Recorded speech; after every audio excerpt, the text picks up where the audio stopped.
आप सबका स्वागत है मेरे चैनल एनिमे टू एनिमे में। तो आज हम बात करेंगे top 10 deaths in Naruto series के बारे में। तो चलिए जानते हैं।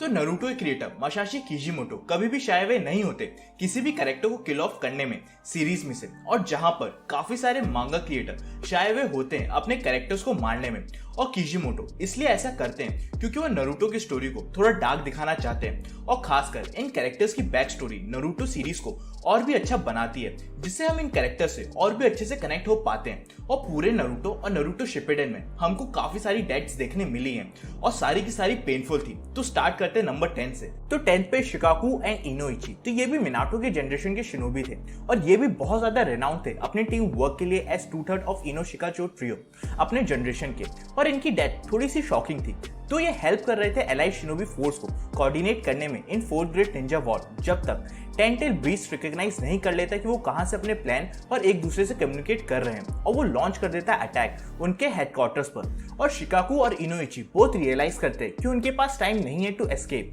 तो वो फाइनल ऑर्डर्स देते हैं और शिकामारू और इनो को गुड बाय कहकर अपने फेट को एक्सेप्ट कर लेते हैं। तो 9 पे शुशुई उचिया। तो इसकी डेथ भी बहुत पहले हो गई थी नारुतो सीरीज के ये सब इवेंट होने से पहले, और ये क्लोज फ्रेंड था इताची उचिया का, और ये कुछ उन उचियास में से था जो कंप्लीटली अगेंस्ट था plan cope up against Konoha, और इसकी एक शारिंगन को डेंजो ने स्टोर कर लिया था और जिसने लेटर पुश किया था इताची को अपने क्लैन को वाइप आउट करने के लिए। और शुशुई हैंडल नहीं कर पाया था कि उचिया क्लैन क्या करने वाला है, और उसने अपनी मांग्यो शारिंगन को इताची को देने के बाद अपनी खुद की लाइफ ले ली थी। और इसकी डेथ भी एक शॉक थी नारुतो फैंस के लिए, क्योंकि इसकी मांग्यो शारिंगन बहुत ज्यादा पावर पोजेस करती थी, इतनी की शायद तक उचिया क्लैन का प्लान कभी भी कंप्लीट नहीं होता और ना ही कोई भी उचिया की डेथ होती। लेकिन डेंजो उचियास को लाइक नहीं करता था और वो नहीं चाहता था कि शुशुई अपनी मांग्यो शारिंगन को यूज करके प्लान को चेंज कर दे। तो 8 पे है कोनेन। तो आफ्टर लिविंग अकात्सुकी फॉर गुड, किसी ने नहीं सोचा था कि कोनेन हमको आगे स्टोरी में देखने मिलेगी, लेकिन ओबितो को पता था कि कोनेन के पास नागाटो की बॉडी है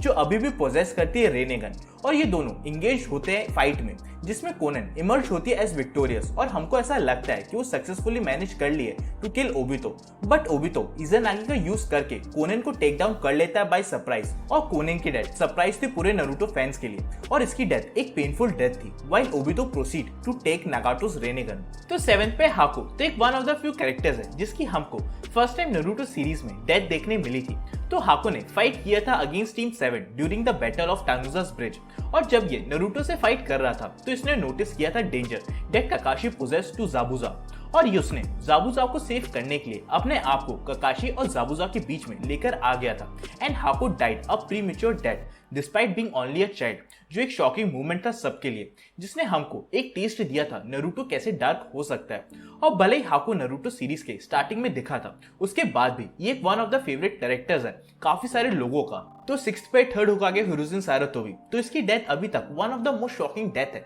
नारुतो सीरीज में, क्योंकि किसी ने भी एक्सपेक्ट नहीं किया था कि चुनिन एग्जाम टर्न आउट हो जाएगा इनटू अ मेस, जहां पर ओरोचिमारू फॉट करेगा अगेंस्ट 3rd होकागे अपने क्रिएट किए हुए पावरफुल बैरियर साउंड 4 के साथ, और हिरुजुन के लिए ये डू और डाई सिचुएशन था, और उसकी डेथ हो जाती है ड्यूरिंग दैट फाइट, और उस प्रोसेस में वो ओरोचिमारू के आर्म्स को बहुत ज्यादा डैमेज कर देता है, और हिरुजुन की डेथ मार्क होती है as an end of an era for Konoha, जहां पे वो विलेज को छोड़ देता है और वो लैक कर रहे थे एक प्रॉपर लीडर को कुछ टाइम के लिए। तो 5th नंबर पे आसमा सारुतोबी। तो यार मेरे लिए आसमा की डेथ उतनी शॉकिंग नहीं थी जितना शिकामारू का ब्रेकडाउन, और जितने भी लोगों ने ये एनिमे को सब में देखा है तो हम सबको तारीफ करनी चाहिए इसके वॉइस एक्टर की, बिकॉज शिकामारू की वॉइस में हम पेन फील कर पा रहे थे। तो आसमा की डेथ हुई थी हिडेन और कागुजा वाले आर्क में, जब टीम 10 स्टेप इन करती है आफ्टर अ लॉन्ग टाइम, और किसी को पता नहीं होता कि आसमा की डेथ होने वाली है, और हिडेन इतना पावरफुल होने वाला है कि वो मैनेज कर पाएगा to kill the leader of team 10 and also the son of 3rd Hokage. तो 4th पे ओबितो उचिया। तो ये हम सबको पता था कि इसकी डेथ होने वाली है,